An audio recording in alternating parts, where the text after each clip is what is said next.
नमस्कार दोस्तों, एस के सुपर क्लास में आपका स्वागत है। आज हम बिजनेस स्टडी में जो अपना चैप्टर चल रहा था सेकेंड, उसके कुछ प्रश्न उत्तर और पढ़ेंगे। उसमें पहला प्रश्न है, थकान अध्ययन से आप क्या समझते हैं। यानी कि जो अपन थक जाते हैं उसका अध्ययन से क्या समझते हैं। तो उसका उत्तर बना रखा है, थकान अध्ययन यानी कि थकान और श्रमिक की कार्य क्षमता का आपस में घनिष्ठ संबंध है। थकान और श्रमिक की कार्य क्षमता का आपस में घनिष्ठ संबंध है। इसलिए टेलर ने प्रत्येक क्रिया को सूक्ष्म दृष्टि से अध्ययन करके यह मालूम किया कि श्रमिक लगातार काम करने से थक जाता है। टेलर ने क्या किया, बहुत अच्छे गहराई से सोचा कि जो भी श्रमिक कार्य करते हैं वो क्या होते हैं, कुछ समय पश्चात थक जाते हैं और शेष बचे काम में उसकी कार्य क्षमता गिर जाती है।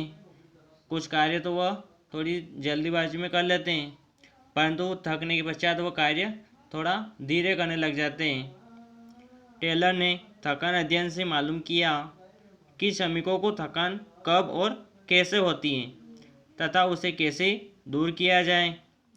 थकान को दूर करने के लिए समय समय पर आराम की उचित व्यवस्था होनी चाहिए। अब थकान को दूर करना है तो उसके लिए आराम की व्यवस्था होनी चाहिए तथा कार्य की प्रवृत्ति में परिवर्तन करना चाहिए। जो कार्य कर रहे हैं उसमें थोड़ा परिवर्तन कर देंगे तो थकान थोड़ी कम होगी। जैसे शारीरिक कार्य करने वालों को मानसिक कार्य दिया जाए तथा मानसिक कार्य करने वालों को शारीरिक कार्य दिया जाए। यानी कि अगर किसी की वो ज़्यादा थकान होती है तो उसको कार्य थोड़ा चेंज कर दिया जाए, उससे उसको थकान कम होगी। अगला प्रश्न है अपना, फेयोल द्वारा प्रतिपादित प्रबंध के 14 सिद्धांत के नाम लिखिए।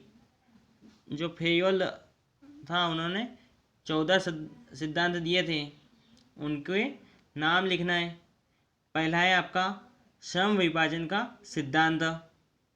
दूसरा अधिकार तथा उत्तरदायित्व का सिद्धांत। तीसरा है अनुशासन का सिद्धांत। चौथा आदेश की एकता।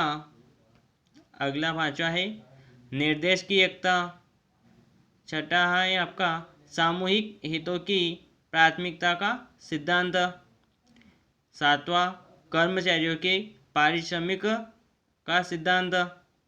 आठवां है केंद्रीयकरण का सिद्धांत। नौवां व्यवस्था का सिद्धांत। 10वां होता है आपका समता का सिद्धांत। 11 है स्थायित्व का सिद्धांत और 12 पहल शक्ति का सिद्धांत। 13 है संपर्क श्रृंखला या सोपान श्रृंखला का सिद्धांत। और अपना जो लास्ट है 14 सहयोग एवं सहकारिता का सिद्धांत। यानी कि फाइल ने महत्वपूर्ण 14 सिद्धांत दिए थे प्रबंध के, उनके नाम इस प्रकार है। अब अपने को याद कैसे रखना है, वो अपने को अपने हिसाब से एक ट्रिक बनानी पड़ेगी। हो सकता है परीक्षा में 14 नाम न आए, केवल 5 नाम दे दें, 2 नाम दे दें, तो अपने को जो अच्छे से याद हो जाते हैं वह नाम अपन याद रख सकते हैं। अगला प्रश्न है आपका, समय अध्ययन और गति अध्ययन में अंतर स्पष्ट कीजिए। यानी कि समय अध्ययन और गति अध्ययन में अंतर बताना है। तो अपन समय अध्ययन में देखेंगे, समय अध्ययन पहले किया जाता है, जो समय का अध्ययन होता है वह पहले करना होता है। गति अध्ययन समय अध्ययन की बाद किया जाता है। गति का अध्ययन क्या करते हैं अपन, समय अध्ययन के बाद किया जाता है। उसके बाद समय अध्ययन में देखेंगे, समय अध्ययन में मशीन पर लगने वाला समय और श्रमिकों द्वारा काम में लगाए गए समय का अध्ययन किया जाता है। अब समय की बात चल रही है तो समय मशीनों पर जो समय लग रहा है और श्रमिकों द्वारा जो काम किया गया है, कितने समय में किया गया है, उसका अध्ययन किया जाता है। गति अध्ययन में देखेंगे, गति अध्ययन में श्रमिकों द्वारा किए जाने वाले कार्यों का अध्ययन किया जाता है। क्या कार्य किया उन्होंने, वह अध्ययन गति अध्ययन में होता है। समय अध्ययन में स्टॉप वॉच का प्रयोग किया जाता है। अब समय की बात चल रही है तो उसको कैसे देखते हैं अपन, स्टॉप वॉच से। गति अध्ययन में कैमरे का प्रयोग किया जाता है। वह किस प्रकार से कार्य कर रहे हैं, उसकी निगरानी कैमरे से की जाती है। समय अध्ययन में श्रमिकों के कार्य के घंटे व दिनों को मापा जाता है। समय अध्ययन में क्या होता है, अब कार्य चल रहा है तो वो घंटे व दिनों में चलेगा। और गति अध्ययन में होता है, गति अध्ययन का उद्देश्य कार्य की आदर्श विधियों को प्रयोग में लाना है। अब गति अध्ययन में क्या होता है, जो भी कार्य कर रहे हैं वह अच्छे तरीके से हो जाए, यानी कि आदर्श विधियों को प्रयोग में लाना है। कौन सी विधि बहुत अच्छी है जिसके द्वारा कार्य अच्छा हो जाता है, वह अध्ययन होता है गति अध्ययन में। अगला प्रश्न है आपका, टेलर व फेयोल के प्रबंध संबंधी दृष्टिकोणों में प्रमुख समानता बताइए। टेलर व फेयोल दो वैज्ञानिक थे, उनके प्रबंध संबंधी दृष्टिकोणों के में संबंध में प्रमुख समानता बताना है, यानी कि जो भी उनमें समानता हो। टेलर एवं फेयोल के दृष्टिकोणों में समानता है। अब दोनों ने कौन कौन सी समानता दे रखी है। दोनों प्रबंधकीय दशाओं में सुधार लाना चाहते थे।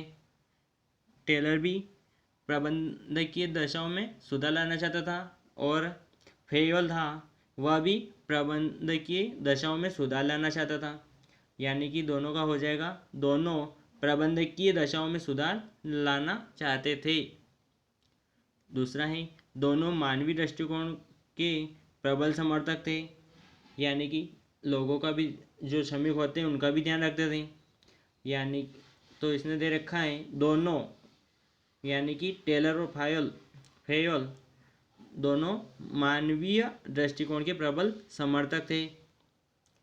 अगला तीसरा पॉइंट है इसका, दोनों ने पूर्वानुमान तथा नियोजन को विशेष महत्व दिया।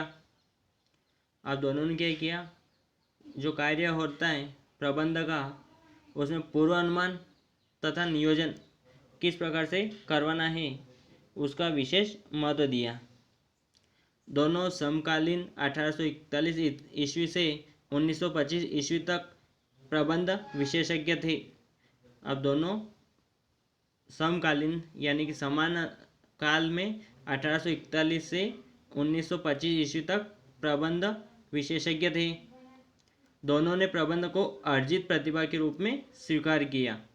दोनों ने क्या किया था, प्रबंध को अर्जित प्रतिभा, यानी कि जो जन्म से न होकर प्राप्त की गई हो, तो उसको प्रबंध में अर्जित किया था।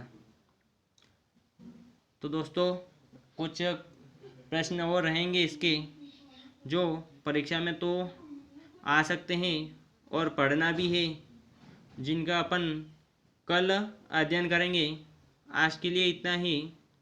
जुड़े रहे एसके सुपर क्लासेस से।